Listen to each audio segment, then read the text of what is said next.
नमस्कार, जय हिंद साथियों। मैं अर्जुन और स्वागत करता हूं आपके अपने प्यारे से YouTube channel skill warrior dream for 50 पे। आई होप कि आप लोग स्वस्थ होंगे, मस्त होंगे और पढ़ने में व्यस्त होंगे। जैसा कि आप लोग जान रहे हैं कि हम लोग इस चैनल के माध्यम से 10th के सभी सब्जेक्ट को चैप्टर बाय चैप्टर समझते हैं।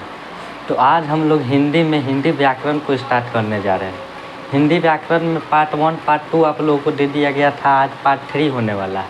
हिंदी व्याकरण का आज पार्ट 3 होने वाला है, जिसमें हम लोग शब्द के बारे में जानेंगे। तो पहला क्लास में पार्ट 1 में हम लोग भाषा, लिपि और व्याकरण को देख लिए थे और दूसरा में हम लोग देख लिए थे वर्ण को। आज हम लोग पार्ट 3 में देखने जा रहे हैं शब्द को। जैसा कि आप लोगों को हम बताए थे कि व्याकरण का 5 भाग होता है: वर्ण विचार, शब्द विचार, वाक्य विचार, चिन्ह विचार और छंद विचार। तो पार्ट 1 में हम लोग वर्ण विचार देख लिए थे। आज हम लोग जानेंगे शब्द विचार। यह दूसरा होने वाला है शब्द विचार। तो इसमें हम लोग शब्द के बारे में जानेंगे। तो चलिए हम लोग बिना देर किए क्लास को स्टार्ट करते हैं। सबसे पहले श्री गणेशाय नमः। गणेश जी का आशीर्वाद जीवन में बहुत ज़रूरी है। जय माँ शारदे। तो शब्द, आज हम लोग हिंदी व्याकरण में शब्द को स्टार्ट करने जा रहे हैं। पहला हो गया था वर्ण। व्याकरण के 5 भाग है, जिसमें से वर्ण हम लोग पढ़ लिए थे। आज हम लोग शब्द के बारे में जानेंगे। तो यह हमारा पार्ट 3 होने वाला है। हिंदी व्याकरण का पार्ट 3 होने वाला है। तो शब्द के बारे में हम लोग जानेंगे। यह केवल यह 10th के लिए, ये सभी कक्षाओं के लिए अति महत्वपूर्ण है। चाहे वह 9th हो, 10th हो, 11th हो या 12th हो, सभी कक्षाओं के लिए यह एग्ज़ाम में 50% ऑब्जेक्टिव यहाँ से पूछा जाता है। चाहे वह 9th हो, 10th हो, 11th हो, 12th हो। तो यह केवल 10th के लिए नहीं, बल्कि ये सभी कक्षाओं के लिए है। इससे ऑब्जेक्टिव 50% हमारा पूछा जाता है। 50 अंक का ऑब्जेक्टिव हिंदी व्याकरण से पूछा जाता है। तो यह केवल 10th के लिए नहीं, सभी वर्गों के लिए है। आप लोग समझ गए होंगे। तो हम लोग आज शब्द के बारे में जानेंगे कि शब्द क्या है और शब्द के भेद को जानेंगे। तो सबसे पहले आ रहा है शब्द। तो शब्द किसे कहते हैं? सबसे पहले हम लोग शब्द जानेंगे कि शब्द क्या है। तो हम लोग शब्द का परिभाषा देखते हैं कि शब्द क्या है। सबसे पहले शब्द का यहाँ पे हम लोग परिभाषा देखते हैं। शब्द का परिभाषा हो जाता है शब्द का वर्णों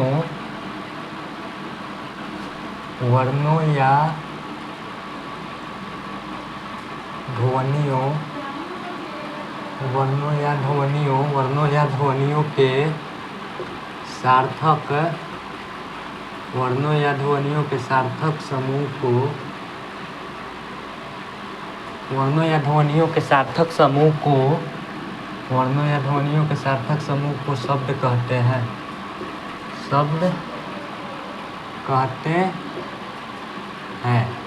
तो शब्द का सबसे पहले परिभाषा हो गया कि वर्णों या ध्वनियों के सार्थक समूह को शब्द कहते हैं। मतलब कि वर्ण या ध्वनि के सार्थक समूह। सार्थक मतलब कि जिसका कोई अर्थ निकले। सार्थक का होता है कि उसको एक साथ करने पर उसका कोई अर्थ निकले। तो वर्णों या ध्वनियों के सार्थक समूह को शब्द कहते हैं। तो वर्णों या ध्वनियों के एक साथ जोड़ने से यदि उसका कोई अर्थ निकल रहा हो तो उसको हम लोग शब्द कहते हैं। जैसे हम लोग यहाँ पे देखेंगे, जैसे हो गया यहाँ पे फल। तो फल हमारा शब्द है। इसको हम लोग कैसे जानेंगे? तो सबसे पहले इसको हम लोग तोड़ेंगे, इसको हम लोग खंडित करेंगे। तो खंडित इसको करेंगे तो हमारा मिलेगा आधा फ अ प्लस आधा ल प्लस अ। इसको हम लोग खंडित करेंगे तो यह आएगा फ में हलंत अ, फिर ल में हलंत और अ। तो इसको हम लोग खंडित किए। तो वर्णों या ध्वनियों के सार्थक समूह देखिए, फ अ ल अ, आधा फल अ और आधा ल अ को हम लोग एक साथ जोड़, तो उसका अर्थ निकला फल। तो फल का अर्थ होता है जो हम लोग खाते हैं, उसको हम लोग फल कहते हैं। तो इसको हम फल का मतलब हो गया अमृत। फल का अर्थ हो गया अमृत, या इसको हम लोग फल जो हम लोग खाते हैं उसको कहते हैं फल। तो इसका एक अर्थ निकला, तो इसको हम लोग शब्द कहेंगे। कोई भी वर्ण के मिल जाने से शब्द नहीं बनता है। जैसे कि हम लोग यहाँ पे लिख दिए टप, तो ये कोई शब्द नहीं हुआ। ये भी इसमें भी जुड़ा है ऐसे, आधा ट प्लस अ प्लस आधा प प्लस अ। यह भी वर्णों का मेल ही है, यह भी ध्वनियों का मेल है, पर यह शब्द नहीं है क्योंकि इसका अर्थ नहीं निकल रहा है। जिसका अर्थ निकलता है वही शब्द होता है। जैसे में हो गया क व ल कवल, ये कोई शब्द है, इसका कोई अर्थ नहीं निकल रहा है। यह भी कवल भी है, वो भी ध्वनियों का मेल ही है, पर इसका कोई अर्थ नहीं निकल रहा है। देखिए इसको हम लोग तोड़ेंगे तो हो जाएगा आधा क प्लस अ प्लस आधा व प्लस अ प्लस आधा ल प्लस अ। इसको भी खंडित करेंगे तो यही आएगा, पर इसको जोड़ने पर इसका कोई अर्थ नहीं निकल रहा है, इसका वर्णों या ध्वनियों का सार्थक समूह नहीं निकल रहा है, सार्थक समूह का अर्थ नहीं निकल रहा है, तो इसीलिए यह शब्द नहीं है। लेकिन इसी जगह पर यदि शब्द का अर्थ निकल जाए, जैसे कि होगी आधा क प्लस अ प्लस आधा म प्लस अ प्लस आधा ल प्लस अ, तो इसको हम लोग जोड़ेंगे तो क म ल कमल। कमल हम लोग किसे कहते हैं? कमल हम लोग फूल को कहते हैं, फूल को हम लोग कमल कहते हैं। तो ये इसका अर्थ, इस वर्णों या ध्वनियों के सार्थक समूह का एक अर्थ निकला जिसे हम लोग कमल कहते हैं। कमल का अर्थ हुआ फूल, फूल को हम लोग कमल कहते हैं, इसीलिए इसको हम लोग शब्द कहेंगे। तो आई होप कि आप लोग सब समझ गए होंगे कि शब्द किसे कहते हैं। वर्णों या ध्वनियों का ऐसा सार्थक समूह जिसका कोई अर्थ निकले उसको हम लोग शब्द कहते हैं। इसका शॉर्ट परिभाषा है, वर्णों या ध्वनियों के सार्थक समूह को शब्द कहते हैं। आई होप कि आप लोग शब्द समझ गए होंगे। इसके कुछ उदाहरण हम लोग देख लेते हैं। उदाहरण भी आप लोग समझ गए होंगे किसे शब्द कहते हैं और किसे शब्द नहीं कहते हैं। इसका हम लोग कुछ उदाहरण लिख लेते हैं। शब्द का उदाहरण लिखिए आप लोग। उदाहरण में हो गया फल, चल, बाँस, कान, फिर हो गया मन आदि। ये सभी हो गए हमारे शब्द के उदाहरण। शब्द के हमारे उदाहरण हो गए, जैसे फल हो गया, चल हो गया, बाँस हो गया, कान हो गया, मन हो गया। ये सभी के अर्थ निकल रहे हैं, इसी कारण ये सभी शब्द हो गए। तो आई होप कि आप लोग शब्द समझ गए हैं कि शब्द किसे कहते हैं। अब हम लोग इसके आगे कुछ जानेंगे, जैसे में कि कोई अर्थ हो गया हमारा। मान लीजिए कि यहाँ पे हम लोग मन ले लिए। मन एक शब्द है, चूँकि हम लोग जानते हैं कि मन एक शब्द है, तो एक शब्द का अनेकों अर्थ निकल सकते हैं। एक जो शब्द है इसका अनेकों अर्थ होते हैं। तो नोट में आप लोग लिखिएगा कि एक शब्द के अनेकों अर्थ होते हैं। या इसे हम लोग लिख सकते हैं, एक शब्द को अनेकार्थ, माफ़ करिएगा, इसको हम लोग इतना ही आप लोग समझिए कि एक शब्द के अनेकों अर्थ होते हैं, इसीलिए हम लोग इसे अनेकार्थी शब्द भी कहते हैं। तो इसको अब लिए हम लोग मन, जैसे कि मन हो गया, तो मन का केवल अर्थ होता है। मन का अर्थ क्या निकला? सबसे पहले तो मन का अर्थ निकला चित्त, जो कि हम सोचते हैं। मान लीजिए कि नहीं, हम लोग कहते हैं कि आज मेरा मन पढ़ने का नहीं करना है, तो मेरा चित्त जो है ना वो आज पढ़ने का नहीं कर रहा है, इसीलिए हम लोग उसको मन कहते हैं। पहला अर्थ तो यह निकला। फिर मन का अर्थ हो जाता है, एक हो जाता है मात्रक। जैसे कि कोई कहता है कि एक मन गेहूँ लाओ, एक मन चावल लाओ, मुझे एक मन चावल की ज़रूरत है, तो वह उसका हो जाता है मात्रक। कहीं पे मात्रक के रूप में मन को उपयोग किया जाता है, तो कहीं चित्त के रूप में मन को उपयोग किया जाता है। तो इसी कारण हम लोग लिखेंगे नोट में कि एक शब्द के अनेकों अर्थ होते हैं। दूसरा हम लोग लिखेंगे कि शब्द में, माफ़ करिएगा, शब्द नहीं, वाक्य में। दूसरा आप लोग लिखिएगा कि वाक्य में प्रयुक्त शब्द का केवल एक अर्थ होता है। तो किसी भी वाक्य में प्रयुक्त शब्द का केवल एक अर्थ होता है, जैसे कि एक उदाहरण ले लीजिए। जैसे आप लोग उदाहरण ले लीजिए कि आज मन पढ़ने का नहीं है। आज मन पढ़ने का नहीं है, तो यहाँ जो मन हुआ उसका अर्थ हो जाएगा चित्त। यहाँ जो मन है उसका अर्थ हो जाएगा चित्त। चित्त मतलब कि अपना मन, अंदर की चीत यानी कि मन, जो हम लोग कहते हैं कि आज मेरा मन पढ़ने का नहीं है, तो इस मन का अर्थ हुआ चित्त। लेकिन यदि यही मन की जगह उदाहरण आ गया कि मुझे, प्रश्न में ऐसे आ गया कि मुझे एक मन चावल चाहिए, मुझे एक मन चावल चाहिए, तो यहाँ मन का अर्थ हो जाएगा मात्रक वाला हो गया। यहाँ जो मन हो गया वो मात्रक वाला हो गया। तो किसी भी शब्द में प्रयुक्त, किसी भी प्रयुक्त शब्द, माफ करिए, किसी भी वाक्य में प्रयुक्त शब्द का केवल एक ही अर्थ होता है। ऐसे शब्द का अनेकों अर्थ हो सकता है। जैसे कि हम लोग केवल मन ले लिए तो मन का ऐसे कई अर्थ हो सकते हैं। उसको हम लोग मात्रक में भी उपयोग कर सकते हैं, चित्त में भी प्रयोग कर सकते हैं। लेकिन किसी भी वाक्य में प्रयुक्त, जैसे कि हम लोग वाक्य में प्रयुक्त शब्द का केवल एक ही अर्थ होता है। जैसे कि हम लोग ले लिया कि आज मन पढ़ने का नहीं है, तो यहाँ मन का केवल एक ही अर्थ होगा जो कि चित्त है। जैसे हम लोग एक और उदाहरण ले लिए कि मुझे एक मन चावल चाहिए, तो यहाँ मन का, यहाँ जो मन हो गया उसका एक अर्थ निकला मात्रक। यहाँ केवल मन का एक ही अर्थ निकल रहा है, वो है मात्रक, और इसमें चित्त। आई होप कि आप लोग समझ गए होंगे कि एक शब्द का अनेकों अर्थ होते हैं, लेकिन वाक्य में प्रयुक्त शब्द का केवल एक ही अर्थ होता है। आई होप कि आप लोग समझ गए होंगे। इसको हम लोग इरेज कर देते हैं, इसको आप लोग समझ गए होंगे। फिर आप लोग एक नोट पॉइंट में लिख लीजिएगा, VVI में आप लोग एक लिख लीजिएगा, VVI में आप लोग एक लिख लीजिएगा कि वाक्य में प्रयुक्त शब्द पद कहलाता है।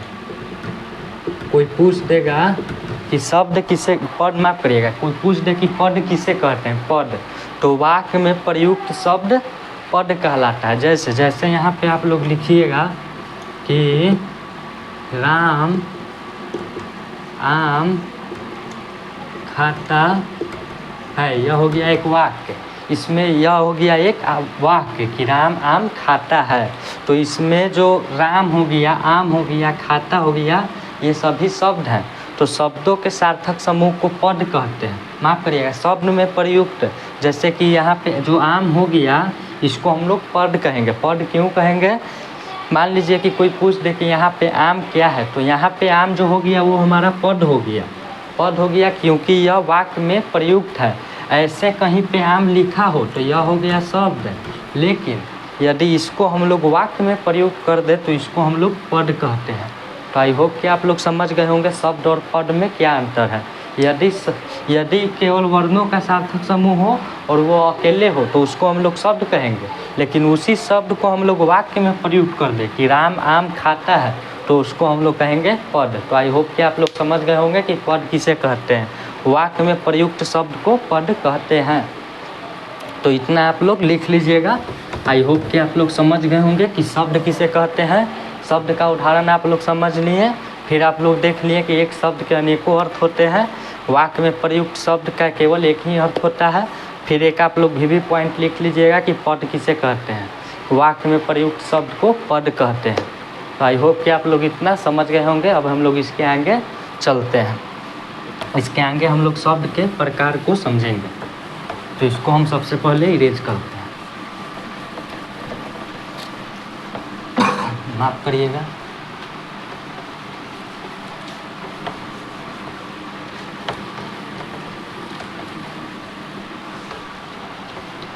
फिर हमारा आ जाता है शब्द के प्रकार। अब हम लोग शब्द देख लिए कि शब्द क्या है। अब हम लोग देखेंगे शब्द के प्रकार। शब्द के प्रकार को हम लोग जानेंगे कि शब्द के कितने प्रकार हैं। तो शब्द के प्रकार ऐसे हम लोग नहीं जानते हैं। शब्द जो है उसको हम लोग किसी आधार पे बांटते हैं। शब्द के ऐसे कई भेद हैं और उसको हम लोग आधार पर, किसी भी आधार पर बांटते हैं। जैसे कि शब्द को 3 आधार पर बांटा गया है। सबसे पहला हो जाता है हमारा, सबसे पहला आप लोग देखिए, सबसे पहला हो जाता है आधार है उत्पत्ति के आधार पर। उत्पत्ति के आधार पर, उत्पत्ति के आधार पर शब्द के आधार पर शब्द के भेद। उत्पत्ति के आधार पर शब्द के भेद। तो उत्पत्ति के आधार पर शब्द के 4 भेद होते हैं। इसको उत्पत्ति या इसको हम लोग उद्भट माफ करिएगा, इसको हम लोग उत्पत्ति या विकास के आधार पर लिख सकते हैं। उत्पत्ति या विकास के आधार पर इसको आप लोग ऐसे लिखिए, इसको हम लोग ऐसे लिखते हैं, उत्पत्ति या विकास के आधार पर शब्द के भेद।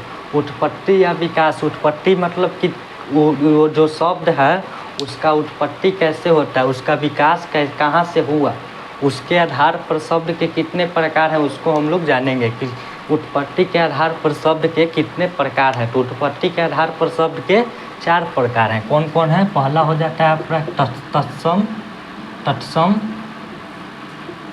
माफ करिएगा, इसको हम लोग सही से लिखते हैं। पहला हो जाता है तत्सम, दूसरा हो जाता है तद्भव, तीसरा हो जाता है देशज, और चौथा हो जाता है विदेशज।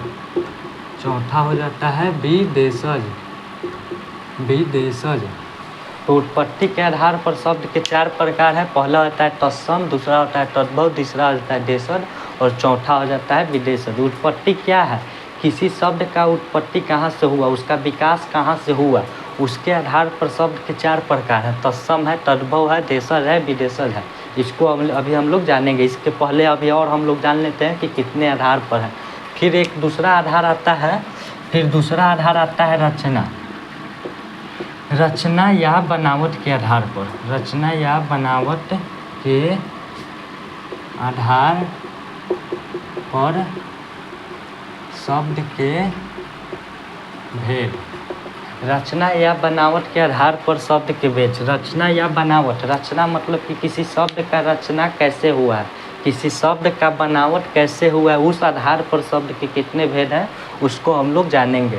जो शब्द है उसका रचना कैसे हुआ है, क्या क्या मिलकर हुआ है, उसका बनावट कैसा है, उसके आधार पर शब्द के 3 भेद हैं। कौन कौन है उसको हम लोग देखते हैं।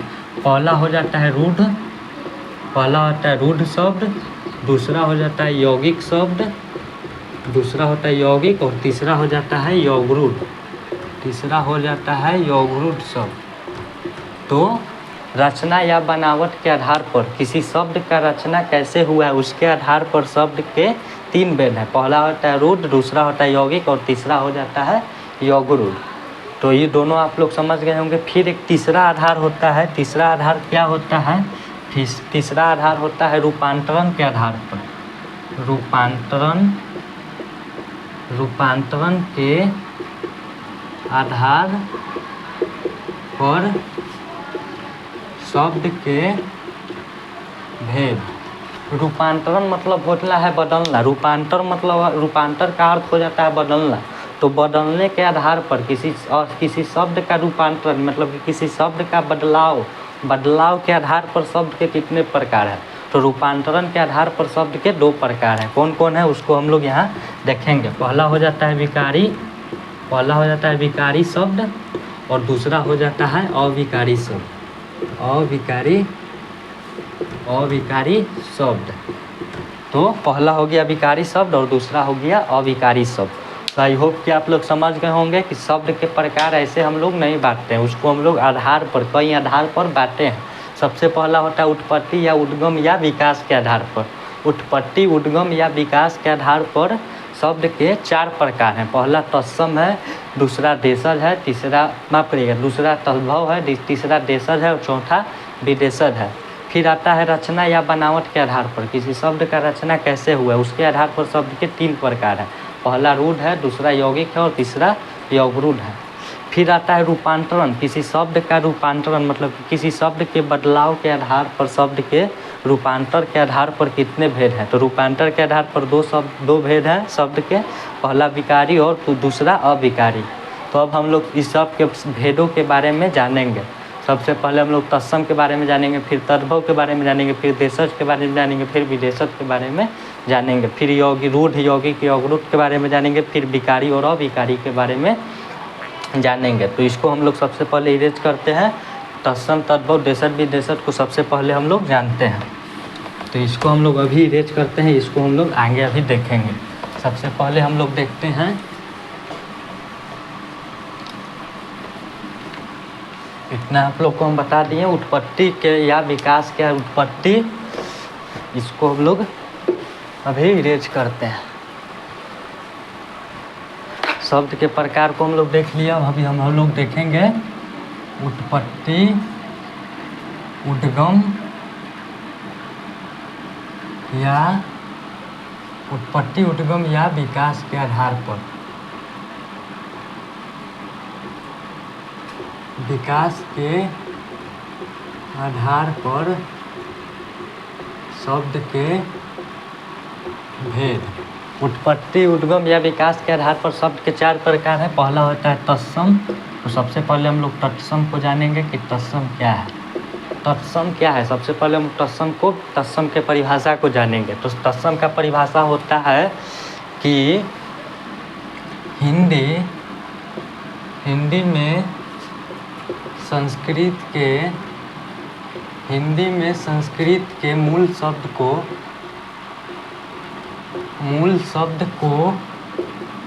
तत्सम कहते हैं।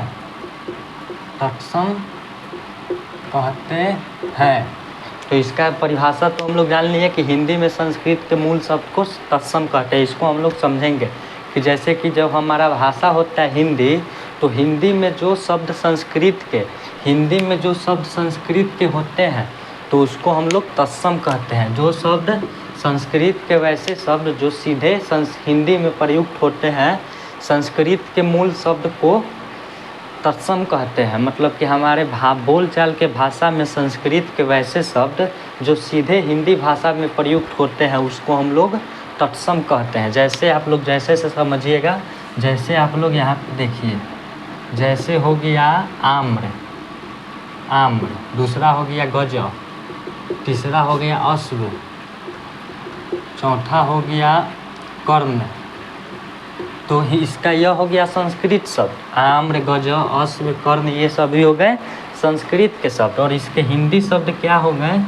आम्र का अर्थ हो जाता है आम, गज का हो जाता है हाथी, फिर अश्व का हो जाता है घोड़ा, और कर्ण का हो जाता है कान।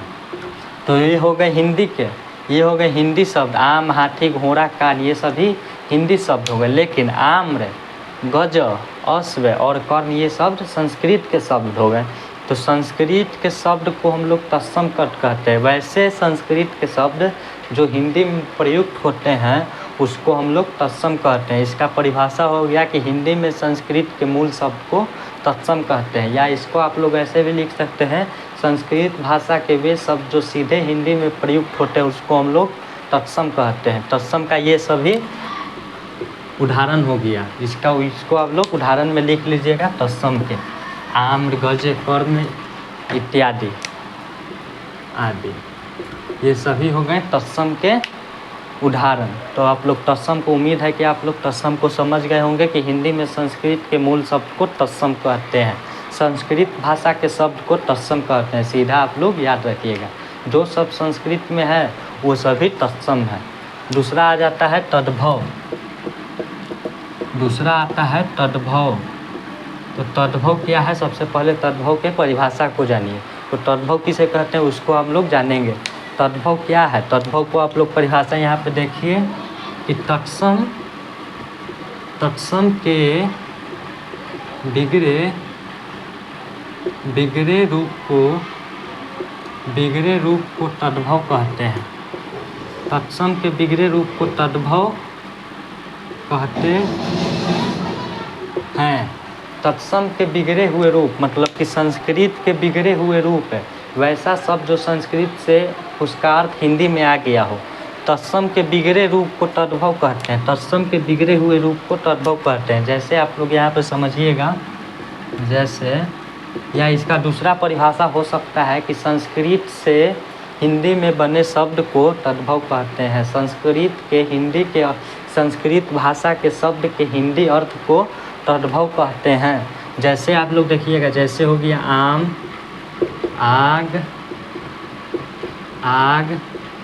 कान, घोड़ा, घोड़ा आदि, ये सभी हिंदी के शब्द हैं। ये सभी तत्सम के बिगड़े हुए रूप हैं। तत्सम के बिगड़े रूप को तद्भव कहते हैं। ये सभी का संस्कृत में शब्द क्या होगा? संस्कृत में देखिए क्या हुआ, आम को हम लोग आम्र कहते हैं, तो आम्र से यह बिगड़ कर आम हो गया, आम से ये आम हो गया।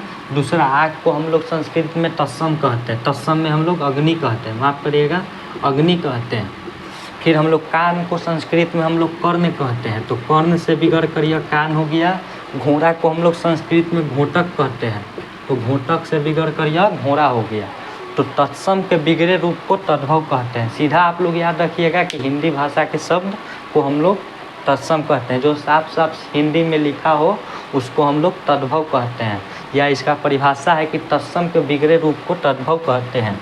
आई होप कि आप लोग तद्भव समझ गए होंगे। अब हम लोग चलते हैं तीसरा देशज की ओर। तीसरा होता है देशज। देशज, तो देशज किसे कहते हैं उसको आप लोग से पहले परिभाषा देखिए। तो देशज क्या है कि देश में जन्म लिए शब्द को, देश में जन्म लिए शब्द को देशज कहते हैं। देश में जन्म लिए शब्द को देशज कहते हैं। या इसका दूसरा परिभाषा हो गया कि जिन शब्दों का जन्म देश में हुआ उसको हम लोग देशज कहते हैं। मतलब कि हिंदी वैसा शब्द जिनका जन्म, जिनका उत्पत्ति अपने देश से हुआ, अपना स्वदेश से हुआ, उसको हम लोग देशज कहते हैं। जिन शब्दों का जन्म अपने देश में मतलब कि स्वदेश से हुआ उसका जन्म, उसको हम लोग देशज कहते हैं। जैसे अपने देश में जन्मे शब्द को देखिए, जैसे हो गया लोटा। लोटा केवल अपने देश में ही बोला गया है, इसका जन्म जो हुआ है अपने देश में ही हुआ है। जैसे हो गया कटोरा, खटिया, पगड़ी आदि।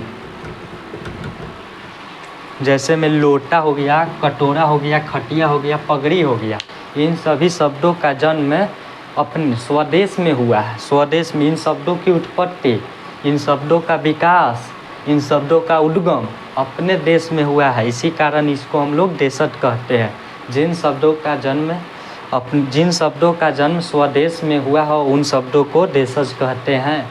आई होप कि आप लोग देशज समझ गए होंगे कि जिन शब्दों का जन्म अपने देश में हुआ हो, जैसे लोटा, कटोरा, खटिया, पगड़ी, देशज शब्द हैं। तो आई होप कि आप लोग देशज समझ गए होंगे। अब हम लोग उत्पत्ति का चौथा लास्ट आधार समझते हैं, भेद समझते हैं, विदेशज। एक लास्ट है विदेशज। तो विदेशज किसे कहेंगे उसको आप लोग समझिए। विदेशज ठीक इसका उल्टा है, देशज का ठीक उल्टा विदेशज है। विदेशज क्या है कि विदेश में जन्म लिए शब्द को विदेशज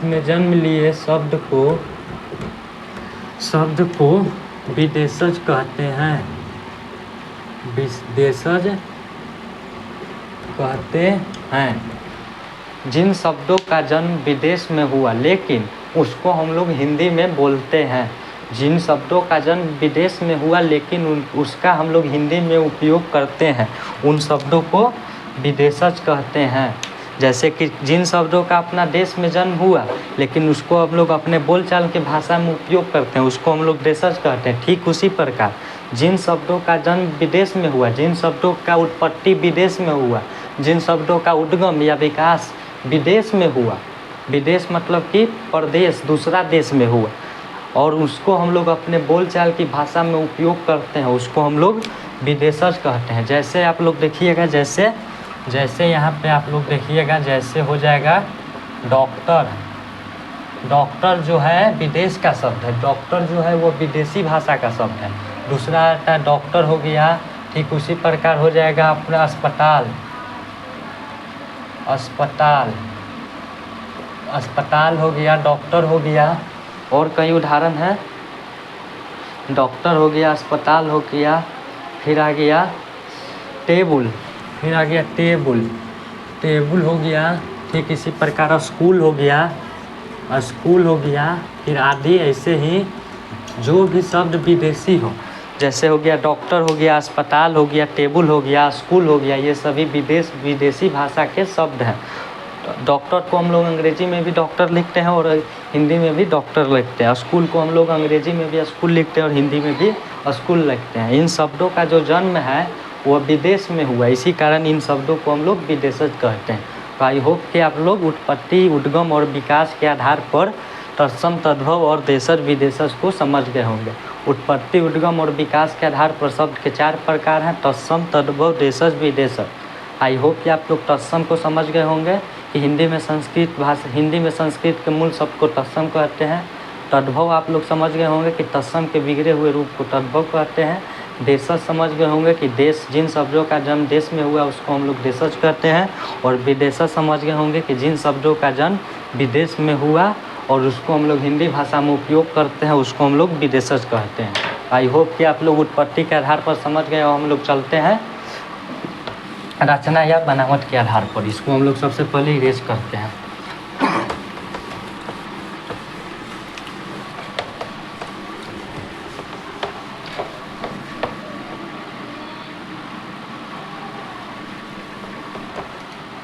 अब हम लोग देखेंगे रचना या बनावट के आधार पर। माफ करिएगा, हाँ ठीक है। अब हम लोग देखेंगे रचना, माफ करिएगा,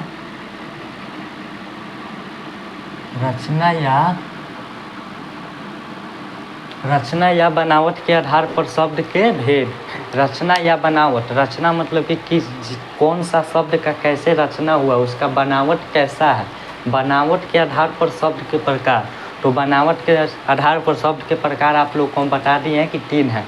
पहला होता है रूढ़, दूसरा होता है यौगिक और तीसरा होता है यौगिक। तो सबसे पहले हम लोग रूढ़ को समझेंगे कि रूढ़ क्या है। तो रूढ़ का सबसे पहले हम लोग परिभाषा देखेंगे कि वे शब्द जिनके खंड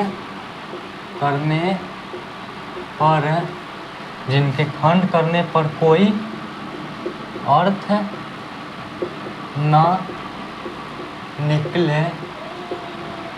रूढ़ वे शब्द जिनके खंड करने पर कोई अर्थ न निकले उसको हम लोग उसे रूढ़ शब्द कहते हैं। उसे रूढ़ शब्द कहते हैं। वे शब्द जिनके खंड करने पर कोई अर्थ ना निकले उसे हम लोग रूढ़ शब्द कहते हैं। या इसका दूसरा परिभाषा हो जाएगा कि वे शब्द जिनका खंड निरर्थक हो। निरर्थक मतलब कि जिसका कोई अर्थ ना हो। इसका दूसरा परिभाषा भी हो जाएगा कि वे शब्द जिसका खंड निरर्थक हो उसे हम लोग रूढ़ शब्द कहते हैं। जिन शब्दों के खंड करने पर कोई अर्थ ना निकले उसको हम लोग रूढ़ शब्द कहते हैं। जैसे आप लोग यहाँ देखिएगा, जैसे क्या होता है, जैसे हो गया फल का कोई अर्थ नहीं कर रहा है। गाय, इसको आप लोग तोड़िएगा, फ प्लस ल, इसका कोई अर्थ नहीं कर रहा है। जैसे हो गया गा प्लस य, इसका कोई अर्थ नहीं कर रहा है, नहीं निकल रहा है। ठीक हो गया। उसी प्रकार हो गया घर, इसका भी कोई अर्थ नहीं निकल रहा है, घ प्लस र। ठीक इसी प्रकार कुछ भी आप लोग लिख लीजिएगा, बस ब प्लस बस। जिन शब्दों के खंड करने पर कोई अर्थ ना निकले उसको हम लोग कहते हैं, उसको हम लोग रूढ़ शब्द कहते हैं। जिन शब्दों के रचना मतलब कि रचना इस सब का ऐसा हुआ है कि इसको खंडित करने पर कोई अर्थ नहीं निकल रहा है, इसी कारण इसको हम लोग रूढ़ शब्द कहते हैं। तो आई होप कि आप लोग रूढ़ शब्द समझ गए होंगे कि रूढ़ शब्द को तोड़ने पर उसका अर्थ नहीं निकलता है। जैसे में फल, गाय, घर, बांस इत्यादि। ठीक इसी प्रकार अब हम लोग दूसरा परिभाषा को जानेंगे। दूसरा है यौगिक। दूसरा भेद है रचना या बनावट के आधार पर शब्द का दूसरा भेद है यौगिक। तो यौगिक माफ करिएगा, यौगिक किसे कहते हैं? यौगिक उसे कहते हैं कि वे शब्द जिनके खंड करने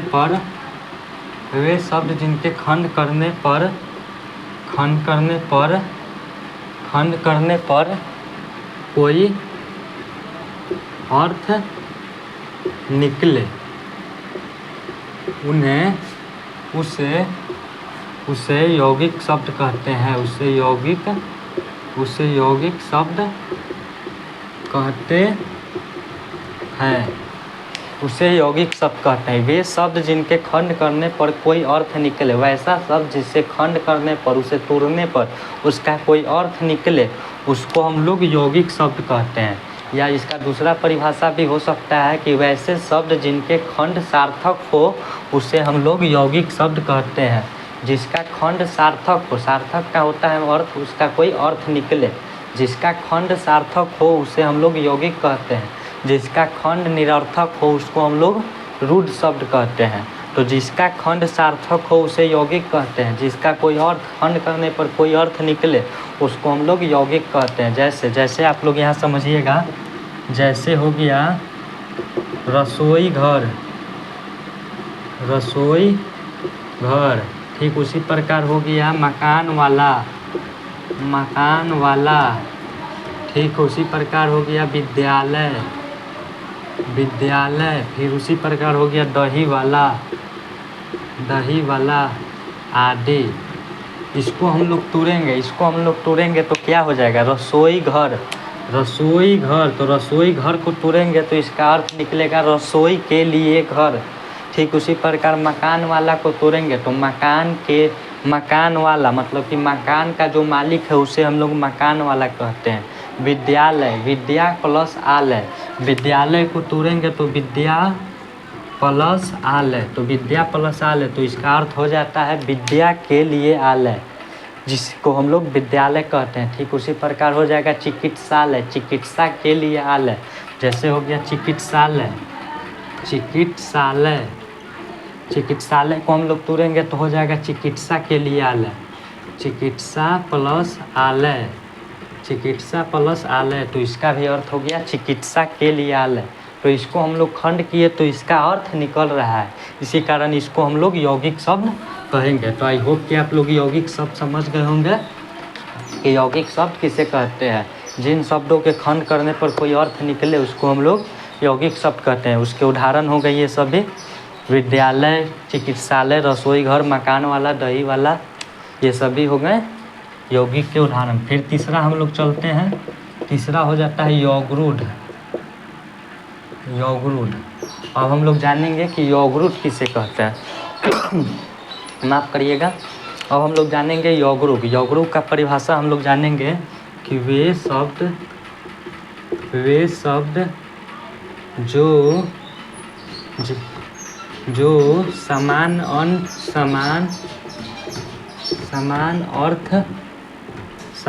अर्थ छोड़ वे शब्द जो समान अर्थ छोड़ विशेष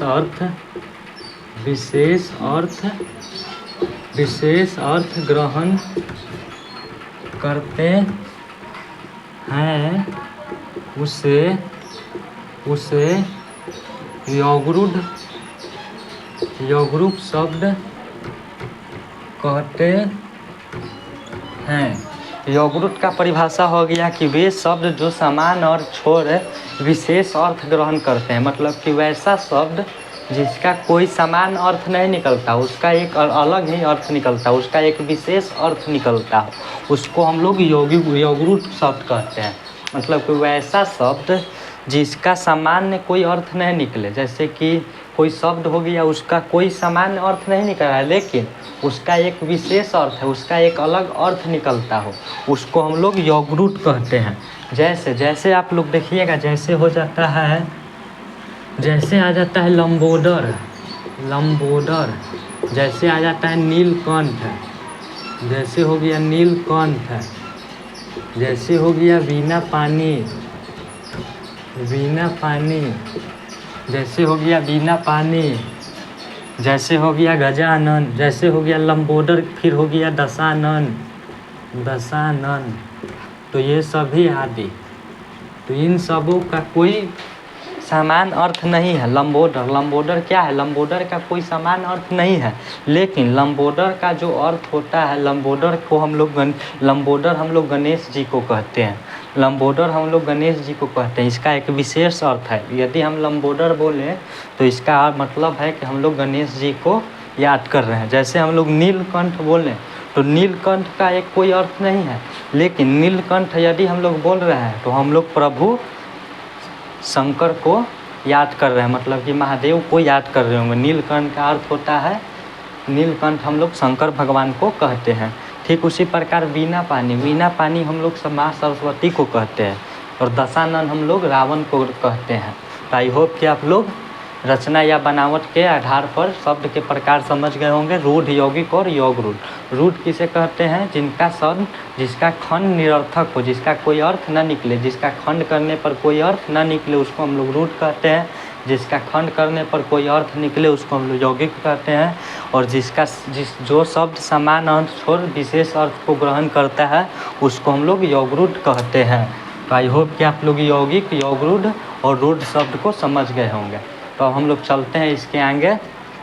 अब हम लोग देखेंगे रूपांतरण के आधार पर शब्द के प्रकार। इसको हम लोग इरेज करते हैं। इसके साथ ही रूपांतरण के साथ ही आपका क्लास समाप्त हो जाएगा। रूपांतरण में दो ही हैं, विकारी और अविकारी। तो इसको हम लोग देखते हैं। अब हम लोग लास्ट देखेंगे रूपांतरण के आधार पर शब्द के प्रकार। तो हो जाएगा हमारा रूपांतर, माफ करिएगा,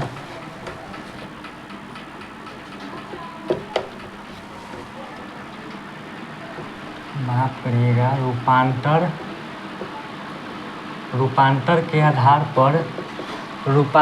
आधार पर शब्द के भेद। रूपांतर के आधार पर शब्द के दो भेद हैं। जैसा कि आप लोग को बताएं, रूपांतर का अर्थ होता है बदलना, किसी चीज़ को बदलना। जैसे कि कोई शब्द का अर्थ बदल जा रहा है तो उसका हो गया मतलब कि वह रूपांतर हो गया। तो रूपांतर के आधार पर, बदलने के आधार पर शब्द के दो भेद हैं। पहला होता है विकारी, और दूसरा होता है अविकारी। तो आप लोग को हम बता दिए कि विकारी होता है और अविकारी होता है। तो सबसे पहले हम लोग विकारी शब्द को समझेंगे, फिर अविकारी शब्द को समझेंगे।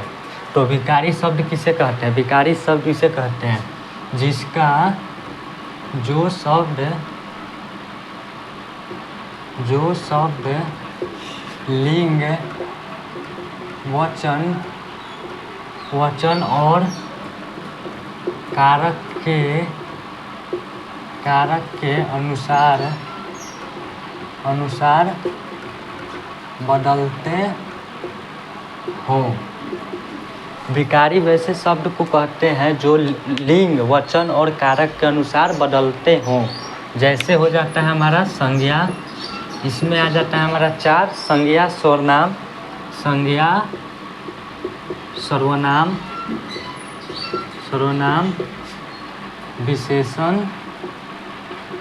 विशेषण और क्रिया आ जाता है, तो ये 4 आ जाता है हमारा विकारी के अंदर। जिन शब्दों का लिंग, वचन और कारक के अनुसार बदल जाता है, जो शब्द लिंग, वचन और कारक के अनुसार बदल जाता है उसे हम लोग विकारी शब्द कहते हैं। जैसे यहाँ पे समझिएगा, जैसे हो गया, जैसे कोई संज्ञा शब्द ले लीजिए, राम जाता है, राम यहाँ पे क्या हो गया? राम यहाँ पे हो गया संज्ञा, और जाना यहाँ पे जाना यहाँ पे क्रिया हो गया। यदि यहाँ राम की जगह पे संज्ञा हम लोग कर देते हैं सीता, तो राम का आप देखिए संज्ञा बदल गया सीता, और ये क्रिया भी बदल जाएगा। जब हम संज्ञा हम लोग बदलेंगे तो क्रिया बदल जाएगा। जाता है तो यहाँ हो जाएगा सीता जाती है। देखिए जिन शब्दों का संज्ञा बदल रहा है, जैसे संज्ञा बदला, राम हो गया सीता, ये है संज्ञा है, तो इसका क्रिया भी बदल जा रहा है, जाता के जाती हो जा रहा है। तो आई होप कि आप लोग समझ गए होंगे। इसका वचन भी बदलता है। जैसे यहाँ पे आप लोग देखिए और उदाहरण देखिए, जैसे हो गया कि लड़का दौड़ता है, लिंग के अनुसार हम लोग देख लिए कि हम लोग राम से सीता किए तो उसका क्रिया बदल गया। अब हम लोग देखेंगे वचन के अनुसार। वचन जहाँ ये एक लड़का एक वचन है, अब हम लोग लड़का की जगह हम लोग लड़के कर दिए। लड़का की जगह लड़के कर दिए तो इसका भी क्रिया बदल जाएगा, दौड़ता से हो जाएगा दौड़ते, लड़के दौड़ते हैं। माफ़ करिएगा, लड़का दौड़ता है तो हो जाएगा, इसका वचन बदल दिए, एक वचन से इसको बहुवचन में कर दिए, लड़का से लड़के कर दिए तो इसका क्रिया बदल गया, लड़के दौड़ते हैं। तो यदि हम लोग लिंग बदलते हैं तो उसका क्रिया बदल जाता है, वचन बदलेंगे तो उसका क्रिया बदल जाता है। तो उसी शब्द को, जिन शब्दों का लिंग वचन और कारक, जो शब्द लिंग वचन और कारक के अनुसार बदल जाते हैं उसको हम लोग विकारी शब्द कहते हैं। आई होप कि आप लोग समझ गए कि कैसे बदलता है। जैसे हम लोग कह दिए कि यह मेरा घर है तो मेरा का कोई कह देगा कि वो हम लोगों का घर है, तो इसी प्रकार बदलता है। ऐसे आप लोग समझिए, लड़का का लड़के हो गए, राम का सीता, तो यहाँ पे क्रिया बदल रहा है, इसी कारण इसको हम लोग विकारी शब्द कहते हैं। इसका परिभाषा हो गया, परिभाषा आप लोग याद कर लीजिए कि जो शब्द लिंग वचन और कारक के अनुसार बदलते हैं उसको हम लोग विकारी शब्द कहते हैं। विकारी शब्द में 4 आ जाते हैं। पहला होता है संज्ञा, सर्वनाम और विशेषण और क्रिया। संज्ञा, सर्वनाम, विशेषण और क्रिया विकारी शब्द के अंदर आते हैं। इनके रूप, लिंग और इनके लिंग वचन और कारक के अनुसार संज्ञा, सर्वनाम और विशेषण क्रिया बदल जाते हैं। अब हम लोग जानेंगे अविकारी शब्द को। अविकारी शब्द किसे कहते हैं? ठीक इसका उल्टा हो जाता है। इसका उल्टा क्या हो जाता है? जो शब्द लिंग वचन और कारक के अनुसार न बदले, जो शब्द लिंग वचन और कारक के अनुसार नहीं बदलते हों उसको हम लोग अविकारी शब्द कहते हैं। जो बदल जाते हैं उसको हम लोग विकारी शब्द कहते हैं। विकारी शब्द में आते हैं संज्ञा, सर्वनाम, विशेषण और क्रिया। और जो शब्द का लिंग वचन और कारक के अनुसार नहीं बदलते हैं, वैसे शब्द जो लिंग वचन और कारक के अनुसार नहीं चेंज आता है उसको हम लोग अविकारी शब्द कहते हैं। तो अविकारी शब्द में ही और आ जाते हैं 4 जो हमारे बच्चे हैं। इसमें हमारा 4 आ गया, संज्ञा, सर्वनाम, विशेषण और क्रिया। और इसके बाद जो 4 बच्चे हैं वो आ जाते हैं अविकारी में। कौन कौन? पहला होता है क्रिया विशेषण।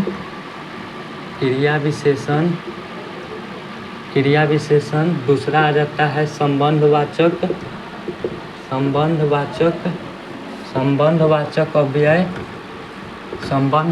अव्यय। तीसरा आ जाता है समुच्चवाचक अव्यय।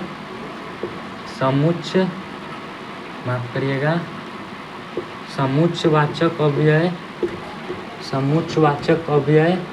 और चौथा आ जाता है विस्मयादि बोधक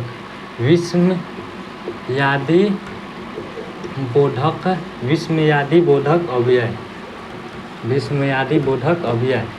तो ये चारों आ जाते हैं अविकारी शब्द के अंदर। क्रिया विशेषण, संबंधवाचक अव्यय, समुच्चवाचक अव्यय और विस्मयादि बोधक अव्यय।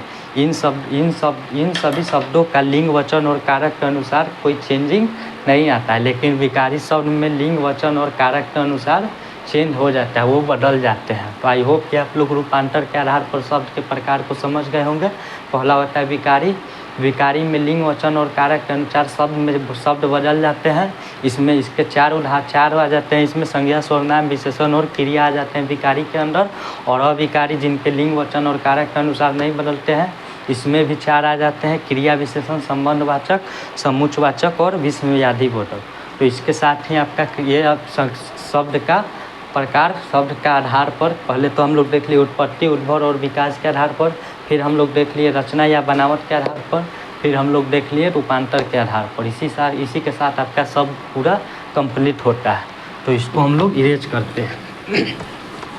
एक आपका एक एक्स्ट्रा है, उसको आप लोग भी जान लीजिए, थोड़ा सा समय है तो उसको भी आप लोग को हम बता दे रहे हैं। एक आ जाता है आपका अर्थ के आधार पर, एक आ जाता है अर्थ के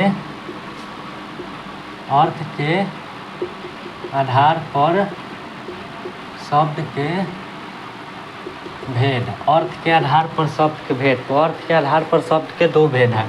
पहला हो जाता है सार्थक और दूसरा हो जाता है निरर्थक। सार्थक और निरर्थक। सार्थक किसे कहते हैं? जिसका कोई अर्थ निकले, वैसा शब्द जिसका कोई अर्थ निकले उसको हम लोग सार्थक शब्द कहते हैं। और जिन शब्दों का कोई अर्थ न निकले उसको हम लोग निरर्थक शब्द कहते हैं, तो आप लोग तो समझ ही सकते हैं कि सार्थक क्या है। जिसका कोई अर्थ निकलेगा उसको हम लोग सार्थक कहेंगे, और जिसका कोई शब्द नहीं अर्थ नहीं निकलेगा, चूँकि यह अर्थ के आधार पर है तो जिसका अर्थ निकलेगा उसको हम लोग सार्थक कहेंगे, और जिसका अर्थ नहीं निकलेगा उसको हम लोग निरर्थक कहेंगे। तो इसी के साथ आपका शब्द का क्लास समाप्त होता है। तो मिलते हैं हम लोग अगले पार्ट 4 में। पार्ट 4 में हम लोग संज्ञा देखेंगे या वचन देखेंगे, अब हम लोग देखते हैं।